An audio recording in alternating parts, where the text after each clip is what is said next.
بسم اللہ الرحمن الرحیم۔ السلام علیکم ورحمۃ اللہ وبرکاتہ۔ الحمد للہ وحدہ والصلاۃ والسلام علی من لا نبی بعد۔ معزز ناظرین، واقعہ کربلا ایک مشکل موضوع ہے، ایک حساس موضوع ہے، ایک اہم موضوع ہے۔ مشکل اس لیے کہ اس کی تفصیلات صحیح جاننے کے لیے روئے زمین پر کوئی ایک کتاب بھی ایسی نہیں ملتی جس پر آدمی اندھا دھند اعتبار کر کے مسجد کے اندر ممبر پر بیٹھ کر باوضو ہو کر سامعین کے سامنے واقعہ کربلا کی تفصیلات رکھ سکے۔ قدم قدم پہ اشکال، قدم قدم پہ سوالات، قدم قدم پہ جنگل،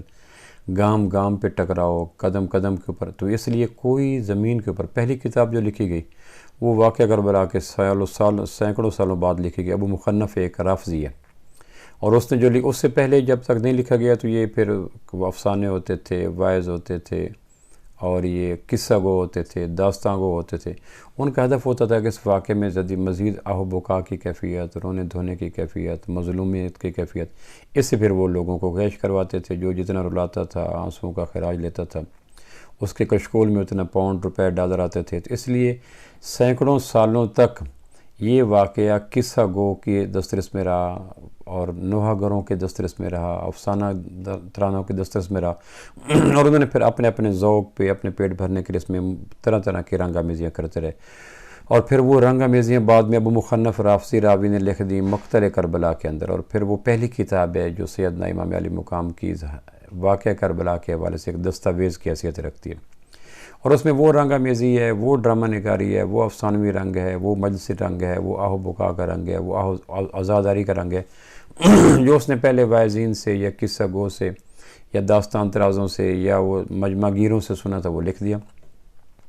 اب ہمارے پاس کوئی ایسا کتاب موجود نہیں ہے جس پہ ہم اعتبار کر کے اس واقعے کی تفصیلات جان لیں، اور جو موجود ہے اس میں 99% جھوٹ ہے، وضع ہے، افسانہ ہے، داستانہ ہے، اور وہ سارا کچھ، اس لیے بڑا مشکل موضوع ہے۔ اور دوسرا نازک اس قدر ہے کہ اس واقعے کو جذبات نے اپنے بازو میں لے رکھا ہے۔ وہاں علم کا دخل نہیں، استدلال کا دخل نہیں، عقل کا دخل نہیں، پنچایت کا دخل نہیں، دانش کا دخل نہیں، فکر کا دخل نہیں، جذبات میں لے رکھا، جس طرح ماں نے اپنے بچے کو مامتا کے جذبات میں لے رکھا ہوتا ہے۔ اور پھر وہ بازو اتنے مضبوط ہیں کہ اگر آدمی اس پہ ہاتھ لگانا چاہے تو ماں کی مامتا چہرہ نوش ڈالنے کے لیے تیار کھڑی ہوتی ہے۔ یہ واقعہ جذباتی حصار میں ہے، جذباتی باہوں میں ہے، جذباتی رنگ میں ہے۔ اس لیے نازک احساس ہے کہ ہلکا سے بھی ایسی بات ہو جائے جو سالہ سال کے پختہ جذبات کے بعد طے ہو چکی ہے تو پھر کفر سے کم پہ راضی نہیں ہوتے وہ جذبات کے مارے ہوئے لوگ۔ اگر ان کے جذبات پہ ٹھیس آ جائے، خراش آ جائے، لکیر آ جائے، دراڑ آ جائے، جو کہ ایک خانہ ساز جذبات ہیں، اس لیے حساس ہے۔ اور تیسرا اہم اس لیے ہے کہ یعنی خلفائے راشدین کے دور کے بعد جس واقعہ نے اسلام کی دینی، سیاسی اور اجتماعی تاریخ پر سب سے زیادہ اثر ڈالا ہے وہ واقعہ کربلا ہے۔ اس لیے میں اس پہ ایک مختلف قسطوں میں بات رکھ رہا تھا کہ چونکہ جگہ جگہ پہ جذبات سے ٹکراؤ بھی آتا ہے، وضعی روایات سے ٹکراؤ بھی آتا ہے، داستان گاہوں سے ٹکراؤ بھی آتا ہے۔ برصغیر پاک و ہند میں جو لوگ اس واقعہ کو بنیاد بنا کر سال بھر کا رزق روزی اکٹھی کرتے ہیں ان پہ بھی حرف آتا ہے۔ تو یہ سارے طبقات کا یک لخت حملہ کرنا، یک مشت اٹیک کرنا اور طرح طرح کے الزامات، اس کا مجھے اندازہ ہے،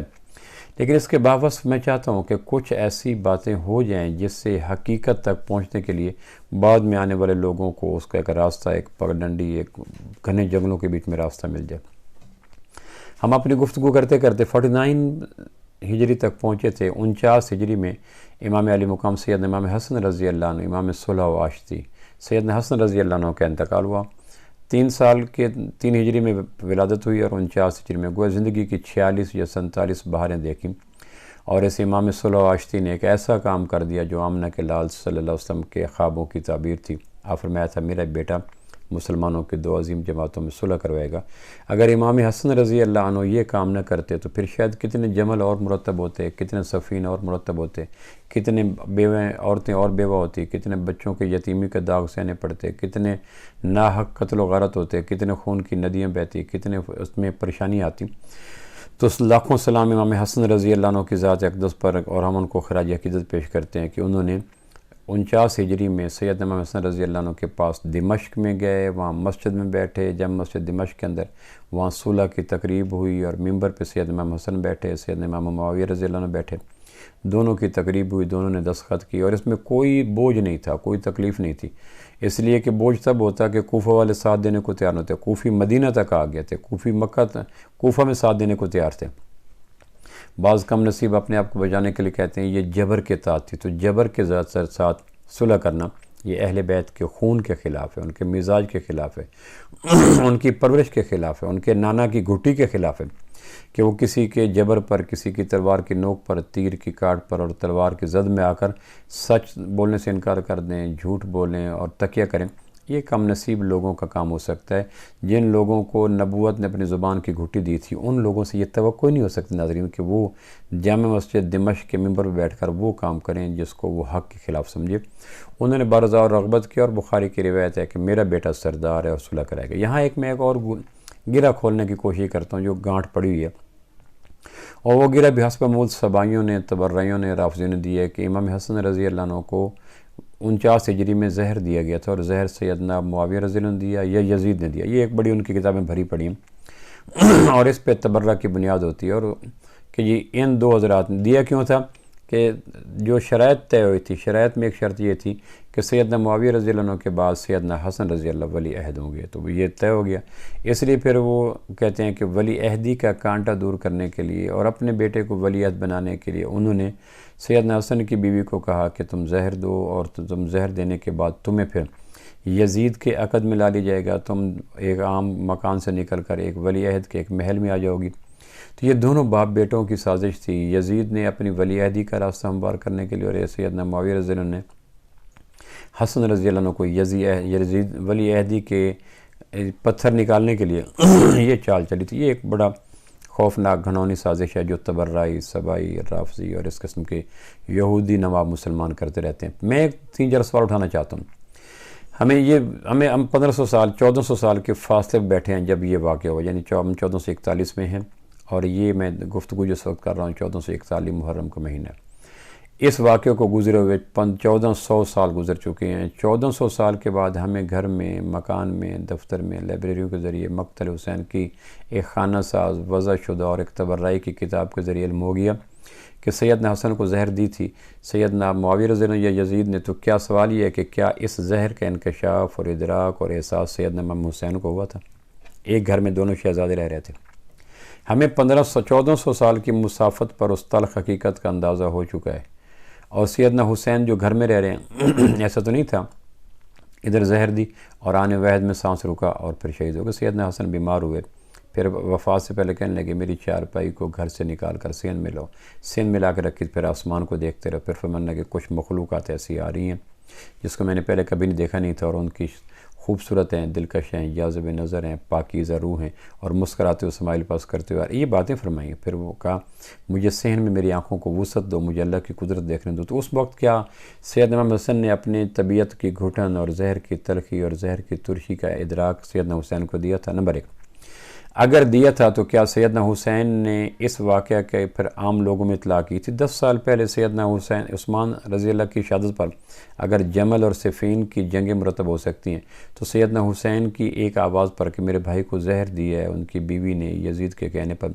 تو اہل بیت نہ اٹھتے، صحابہ نہ اٹھتے، تابعین نہ اٹھتے؟ اس وقت ایک اچھی بھلی جماعت موجود تھی، بدر والے موجود تھے، عشرہ مبشرہ والے موجود تھے، 5 ازواج مطہرات موجود تھیں، بے شمار انصار موجود تھے، جانثار قسم کے تابعین موجود تھے۔ تو کیا سیدنا حسین نے اس بات کو لیا اور کوئی جماعت تیار ہوئی؟ 10 سال تک بعد میں واقع ہوا، تو کیا تاریخ اپنے دامن میں سیدنا حسن کے زہر کے واقعے کے بعد سیدنا حسین کی اس تحریک کی آواز دیتی ہے؟ اس کے بعد سیدنا حسین کی بھانجی سیدنا عبداللہ بن عباس، عبداللہ بن جعفر رضی اللہ عنہ کی بیٹی ام محمد،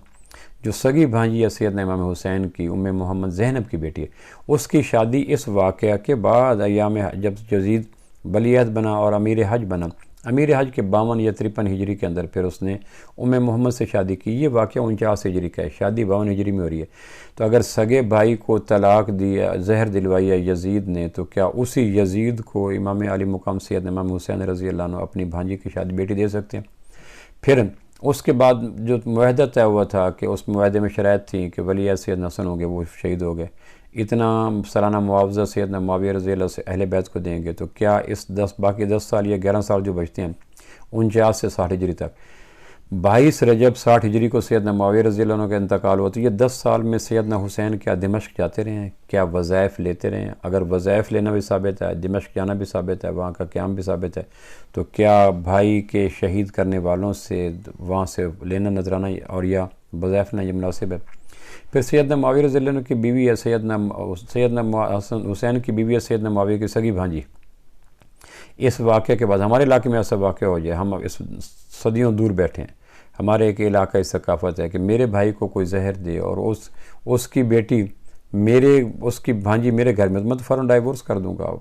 ہمارا نظام بکھر جائے گا، آئلی سسٹم برباد ہو جائے گا، طلاقیں ہو جائیں گی۔ تو سیدنا حسین رضی اللہ عنہ کے گھر میں سیدنا معاویہ کی سگی بھانجی ہے، اور سیدنا حسین رضی اللہ کی سگی بھانجی یزید کے گھر میں، تو کیا طلاقیں ہوئیں، ڈائیورس ہو۔ یہ میں نے چند سوال اس لیے اٹھائے کہ نہ ڈائیورس ہوئے، نہ آنا جانا بند ہوا، نہ وظائف رکے، نہ ان کو سلام دعا میں کمی ہوئی، نہ وہاں دمشق میں آنا جانا ختم ہوا۔ یہ باتیں ثابت کرتی ہیں نہ کوئی تحریک بپا ہوئی، نہ لوگ اکٹھے ہوئے، نہ اس میں ہنگامہ آرائی ہوئی، نہ جمل اور صفین کی کیفیت پیدا ہوئی۔ اگر اس قسم کا کوئی واقعہ، اس کا شوشہ ہلکا سا عکس آج ہمارے تک پورے تیقن کے ساتھ